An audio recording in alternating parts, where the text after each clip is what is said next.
Madison Reedy is in the studio to talk business. So, a power company. This is puzzling me, Madison. A power company is telling its customers to go elsewhere? It is, I know, it seems bizarre. Counterintuitive. I don't think I've ever seen a headline or written a headline like that in news before, particularly business news. This is the startup powerdirect.co.nz. Now, it's a subsidiary, it's owned by mytax.co.nz. And it's just a startup. It started in June and it's based in Nelson. And as you mentioned, it sells wholesale power, which is also known as spot pricing. So they buy it off the generators and then sell it at whichever price they buy it straight to the customer. So they pass on all of the costs. Now, the aim of that is typically to save customers money, but we are at a time at the moment where the power industry is having major supply issues. They've been called unprecedented. The chief executive of Power Direct even called this a once-in-a-lifetime event.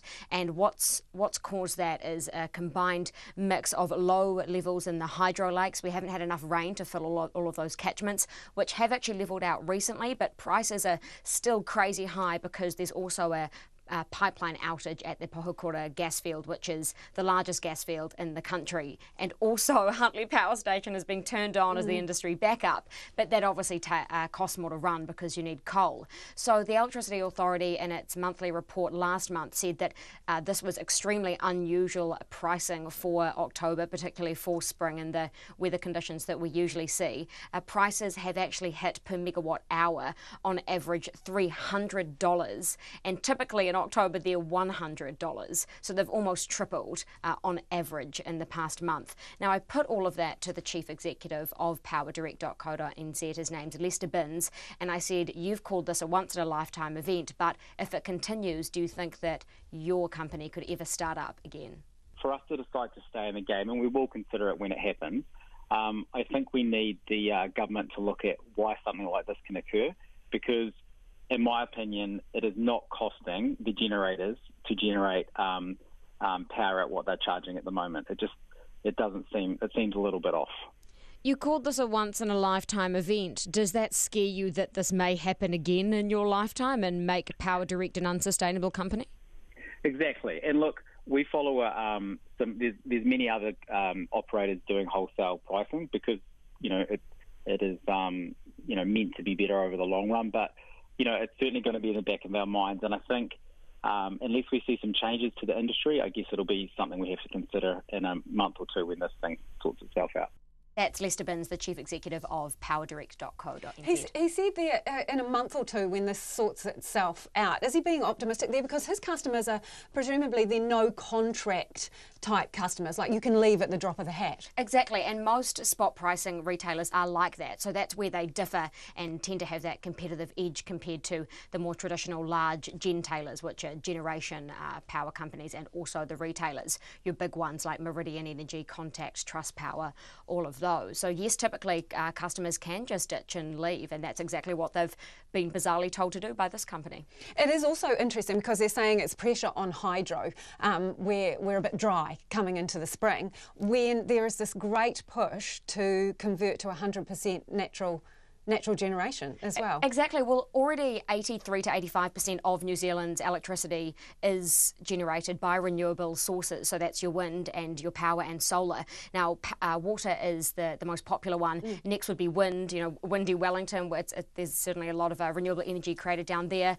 The industry already has complained that they can't afford to invest in large assets like this anymore. So we haven't actually had any announcements lately except for a wind farm, which is actually going to be built in the next couple of years. And that will be the first renewable energy asset built for quite a while. Yeah, and I know lots of people have raised concerns about surety of supply if you're relying largely on hydro.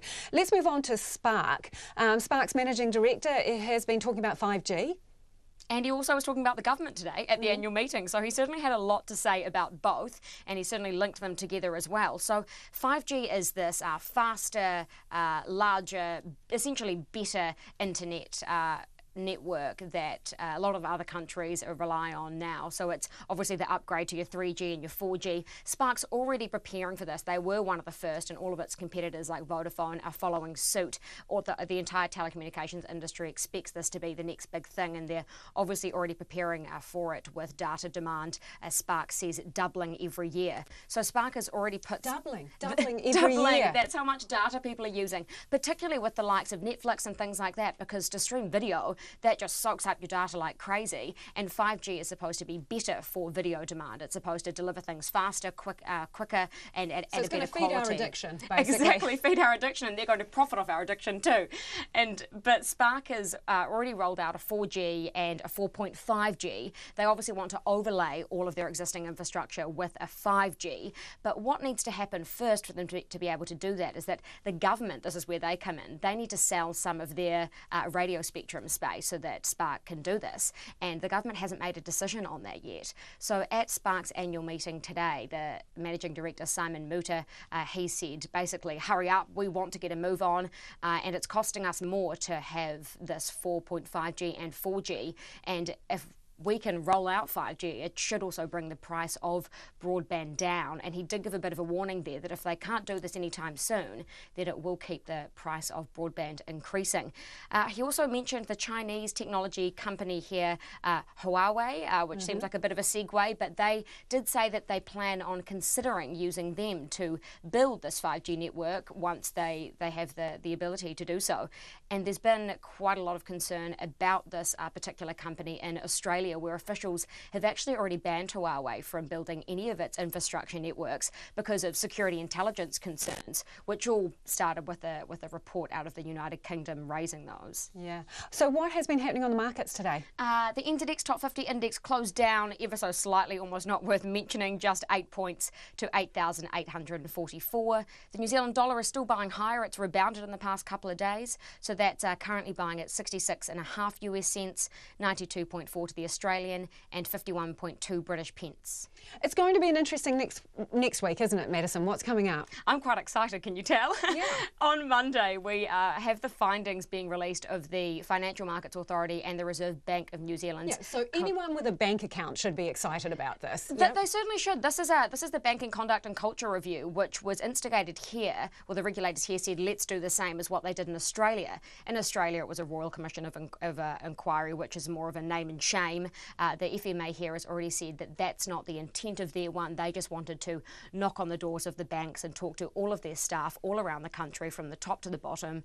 They've already spoken to the chairman of all of these companies, the chief executives, and also their bank tellers in the regions as well. So they've done a pretty good clean out, and then on Monday they're going to air all of that laundry. Whether or not it will be dirty or clean, we will find out, and I'm sure I'll be the one to tell you about it. Because obviously the banks here have said there is nothing like what is going on or has been seen to be going on in Australia. They've always separated themselves from their Australian parents, and that will all remain to be seen as to whether or not that actually is true. Obviously, we had a lot of bank financial results this week just gone, so I put that to all of the chief executives, and they all said that, we can't second guess or preview what's going to happen in this report. They've just said, look, we've let them in. That was the best we could do. They're confident in their own culture. They maintain are. that. Yeah, they are. Hey, thank you for joining us. That's Madison Reedy with all our business news from the day.